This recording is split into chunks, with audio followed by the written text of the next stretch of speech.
बिस्मिल्लाहिर्रहमानिर्रहीम। अस्सलाम वालेकुम स्टूडेंट्स। आज हम जिस टॉपिक को डिस्कस कर रहे हैं दिस इज बायो एनर्जेटिक्स। और बायो एनर्जेटिक्स के नाम से आइडिया हो गया होगा कि एनर्जेटिक्स तो एनर्जी कन्वर्जन या रिलेशनशिप के बारे में है। तो जब हम उसके साथ बायो लगा देंगे तो इसका मतलब ये हुआ कि जब एनर्जी की कन्वर्जन या एनर्जी रिलेशनशिप्स को जब हम लिविंग सिस्टम्स में डिस्कस करते हैं तो उसके लिए हम टर्म क्या यूज करेंगे, बायो एनर्जेटिक्स। तो अगर आपके पास डेफिनेशन का क्वेश्चन आ जाए डिफाइन बायो एनर्जेटिक्स, या आपसे कोई पूछ ले कि बायो एनर्जेटिक्स है क्या, तो आप बता सकते हैं this is the quantitative study of energy relationship and convergence in the biological system. बच्चों, आप सबको आइडिया है कि कोई भी लिविंग ऑर्गेनिज्म हो इस पूरी दुनिया में सबको एनर्जी रिक्वायर्ड है कोई भी काम परफॉर्म करने के लिए। जैसे अभी आप लेक्चर सुन रहे हैं, मैं लेक्चर दे रही हूं, हर चीज के लिए वी नीड एनर्जी। अब हमारी इस पूरी की पूरी दुनिया में ये जो एनर्जी है उसकी जो ड्राइविंग सोर्स है that is the sun, solar energy. ये जो सोलर एनर्जी है कुछ ऑर्गेनिज्म उसको डायरेक्टली यूज करते हैं और कुछ ऑर्गेनिज्म उसको इनडायरेक्टली यूज करते हैं। जैसे अगर हम प्लांट्स की बात करें तो plants use the solar energy directly. अगर हम अपनी बात करें या कुछ और हर्बीवोर्स या कुछ और ऑर्गेनिजम्स की बात करें दे आर यूजिंग इनडायरेक्टली। तो द थिंग इज दिस कि main driving force of energy जो भी पूरी हमारी दुनिया में है that is the solar energy.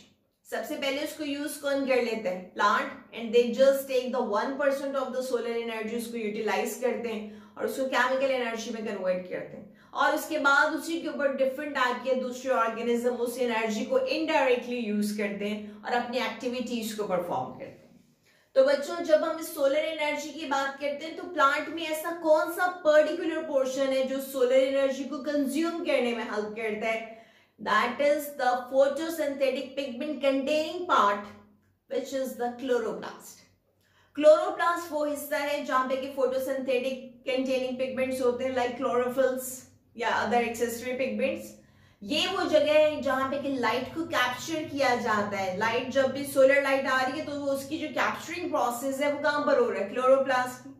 कुछ पर्टिकुलर एरियाज हैं जैसे कि थाइलाकॉइड और डिफरेंट टाइप की जगह, वहां पर जब एनर्जी को ट्रैप किया जाता है तो फिर प्रोसेसेस के थ्रू इसको शिफ्ट किया जाता है या कन्वर्ट किया जाता है इनटू द केमिकल एनर्जी।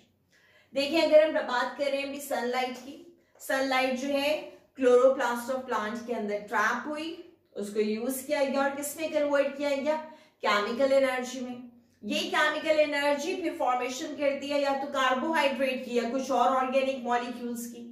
फिर ये ऑर्गेनिक मॉलिक्यूल्स को यूज किया जाता है, या तो हम उसको यूज करेंगे पावर के लिए, एनर्जी के लिए, डिफरेंट टाइप के सेलुलर प्रोसेस में एनर्जी प्रोवाइड करने के लिए, या फिर हम उसको यूज कर लेंगे एज अ स्टोरेज फॉर्म कि जब भी हमें जरूरत होगी हम उसको कंजर्व कर लेंगे एनर्जी के लिए और जब जरूरत होगी तो उसको यूटिलाइज कर लिया जाए।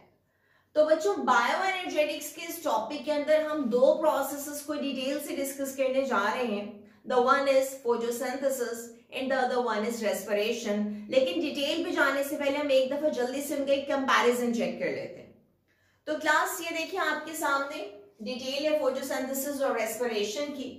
तो या इससे पहले कि हम इन पॉइंट्स के ऊपर जाएं, आप जरा यहां पर फोकस कीजिएगा।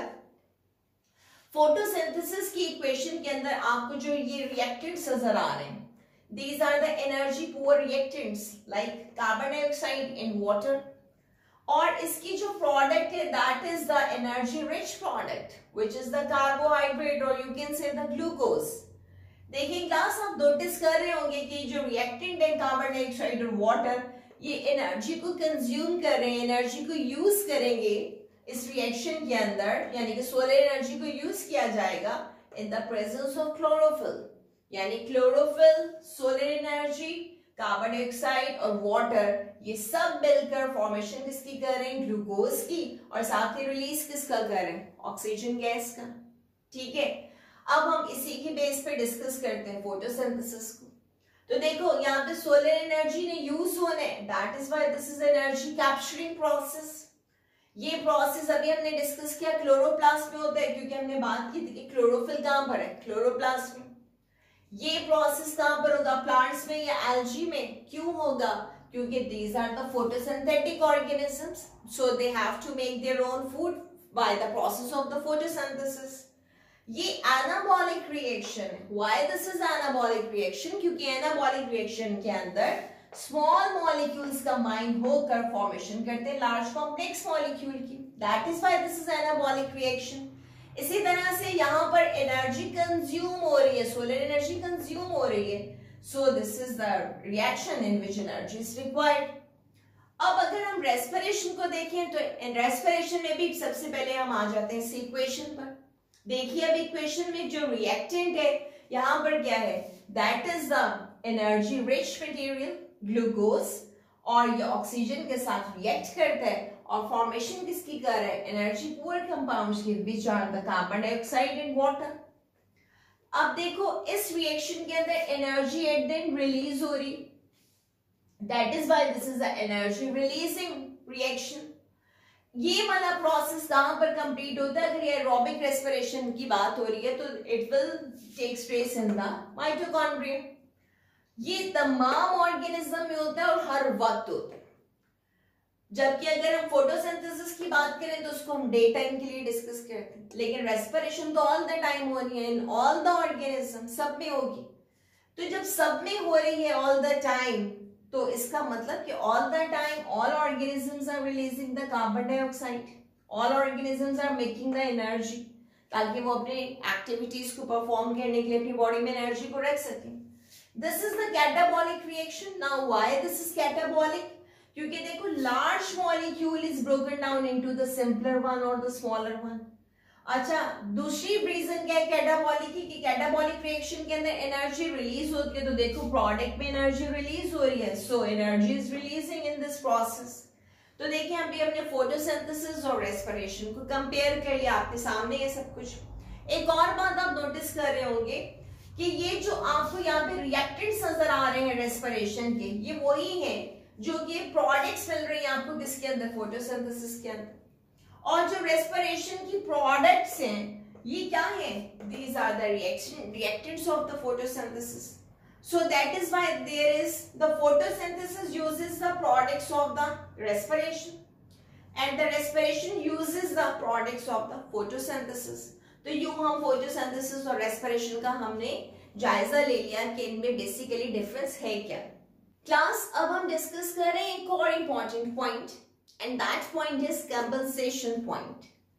कंपनसेशन पॉइंट को हम यूं डिस्कस करते हैं कि वो टाइम जिसमें कि लाइट इंटेंसिटी कम हो, जैसे जब सूरज सुबह निकल रहा हो या सूरज जब गुरूब होने वाला हो, which is the dawn and dusk time, तब कहा जाता है कि rate of photosynthesis is equal to the rate of respiration. तो इसका मतलब ना ज्यादा कार्बन डाइऑक्साइड और ना ही ज्यादा ऑक्सीजन. जितनी कार्बन डाइऑक्साइड बन रही है उतनी ही ऑक्सीजन बन रही है. So there is no net gas exchange between the plants and environment. So that's why this point is known as the compensation point. या यूं कह लीजिए the light intensity at which the net gases exchange is zero, this is called compensation point. बच्चों इसको और clear करने के लिए देखें, this is the equation of the photosynthesis. जब photosynthesis हो रही है तो there is a release of oxygen gas. जब respiration का process हो रहा है तो there is a release of carbon dioxide. अब dawn and dusk time के अंदर जितना ऑक्सीजन प्रोड्यूस हुआ photosynthesis से, वो कहाँ पे यूटिलाइज हो गया, रेस्पिरेशन में. रेस्पिरेशन में जितना कार्बन डाइऑक्साइड रिलीज हुआ वो कहां पे यूज हो गया, फोटोसिंथेसिस में. लेकिन अब जैसे जैसे सूरज की इंटेंसिटी बढ़ती जाएगी, लाइट इंटेंसिटी बढ़ती जा रही है, तो तब क्या होगा कि रेट ऑफ फोटोसिंथेसिस इंक्रीज होता जाएगा. जब ये बढ़ता जाएगा तो इट मींस कि यहाँ पे किसकी कंसेंट्रेशन या रेशियो बढ़ती जाएगी, ऑक्सीजन की. तो जैसे जैसे दिन जो है वो आगे की तरफ बढ़ेगा, रोशनी ज्यादा होगी, तो ऑक्सीजन की कंसंट्रेशन बढ़ती जाएगी. रेस्पिरेशन तो ऑल द टाइम होती ही जा रही है, तो वहां पर तो ये सेम रेशियो रहेगा. लेकिन जैसे जैसे सूरज की रोशनी बढ़ती जाएगी, लाइट इंटेंसिटी बढ़ेगी, तो ऑक्सीजन की परसेंटेज भी बढ़ती जाएगी. और अगर हम डिस्कस करें जैसे जैसे रात होती जाएगी तो इसकी परसेंटेज भी कम होती जाएगी ऑक्सीजन की. इसीलिए मना किया जाता है कि रात के टाइम ज्यादा प्लांट्स की तरफ ना जाएं, क्योंकि सारे के सारे लिविंग ऑर्गेनिज्म तो कार्बन डाइऑक्साइड रिलीज कर रहे हैं, लेकिन वो टाइम होता है कि जिसमें फोटोसिंथेसिस नहीं हो रही और ऑक्सीजन रिलीज नहीं होती। तो इसलिए नाइट टाइम के अंदर कार्बन डाइऑक्साइड की परसेंटेज ज्यादा होती है जब हम प्लांट्स के पास होते हैं, और ऑक्सीजन की परसेंटेज जो है उस टाइम पर बहुत कम होती है। और क्लास अब हम डिस्कस कर रहे हैं कि फोटोसिंथेसिस के प्रोसेस में वाटर का क्या रोल। वैसे तो आपको पता है कि जब हम डिस्कस करते हैं ऑक्सीजन के रिलीज को during the process of photosynthesis, तो कहा जाता है this is formed by the splitting of water. तो ये सब कैसे होता है और इसकी हिस्ट्री क्या है, चलिए इसके बारे में देखते हैं। क्लास, ऑक्सीजन रिलीज होती है during photosynthesis and it is coming from the water. और हमें पता है कि ये जो ऑक्सीजन फोटोसिंथेसिस में रिलीज होती है, this is the main source of the atmospheric oxygen. ये बात हमें कंफर्म हुई by the Van Niel hypothesis. उसने 1930 में हाइपोथेसिस दी थी कि वाटर स्प्लिट होकर फॉर्मेशन करता है ऑक्सीजन की, यानी oxygen is the by product of the photosynthesis. इसकी हाइपोथेसिस बेस करती थी ऑन द फोटोसिंथेटिक बैक्टीरिया। उसने ऑब्जर्व किया था कि फोटोसिंथेटिक बैक्टीरिया यूज करता है कार्बन डाइऑक्साइड के साथ H2S को। It is not using the H2O, यानी वाटर तो यूज नहीं कर रहा, it is using the hydrogen sulphide. जब ये हाइड्रोजन सल्फाइड को यूज करता है तो देखो यहाँ पर फूड तो वैसे ही बन रहा है, लेकिन बजाय ऑक्सीजन के, जैसे कि हम नॉर्मल फोटोसिंथेसिस में डिस्कस करते हैं कि ऑक्सीजन रिलीज होती है, तो बजाय ऑक्सीजन रिलीज होने के यहाँ पे तो सल्फर रिलीज हो रहा है। तो यहां से उसे कंफर्म हुआ कि जो ऑक्सीजन की रिलीज होती है this is due to the splitting of water. क्योंकि अगर ऑक्सीजन कार्बन डाइऑक्साइड की सोर्स से आती तो यहां पर भी अपीयर होती। तो यहां से उसने इस चीज को नोटिस किया कि जो फोटोसिंथेटिक बैक्टीरिया अगर हम हाइड्रोजन सल्फाइड को यूज करते हैं तो they are not releasing the oxygen, instead of oxygen they are releasing the sulphur. Niel hypothesis की कंफर्मेशन हुई ड्यूरिंग 1940 और आइसोटोपिक O18 को यूज किया गया। दो ग्रुप बनाए गए एक्सपेरिमेंट के, this is the group 1 and this is the group 2। दोनों के अंदर रिएक्टेंट्स सेम है, लेकिन चेंज क्या किया गया है कि एक ग्रुप के अंदर वाटर को लेबल किया गया है आइसोटोपिक ऑक्सीजन से, और दूसरे ग्रुप के अंदर कार्बन डाइऑक्साइड को लेबल किया गया है आइसोटोपिक ऑक्सीजन से। बच्चों, हम आइसोटोपिक फॉर्म इसलिए यूज कर रहे हैं ताकि हम इजीली ट्रेस कर सके रिएक्शन को। तो अभी आप नोटिस कर रहे होंगे कि जिस ग्रुप 1 में हमने वाटर को लेबल किया है आइसोटोपिक फॉर्म से, तो देखिए सेम प्रोडक्ट्स तो बन रही हैं, लेकिन जो यहाँ पे ऑक्सीजन रिलीज हुई that oxygen is with the isotopic form. Group 2 के अंदर हमने वाटर के अंदर तो नॉर्मल ऑक्सीजन रखी थी, लेकिन कार्बन डाइऑक्साइड के अंदर आइसोटोपिक फॉर्म है। तो आपने देखा यहाँ पे ऑक्सीजन भी नॉर्मल है, लेकिन यहाँ पर जो फूड की फॉर्मेशन हो रही है वहां पर जो ऑक्सीजन है this is the isotopic form. तो यहां से ये बात कंफर्म हो गई कि जब भी हम फोटोसिंथेसिस की प्रोसेस में ऑक्सीजन के रिलीज की बात करते हैं तो oxygen is always form by the splitting of water.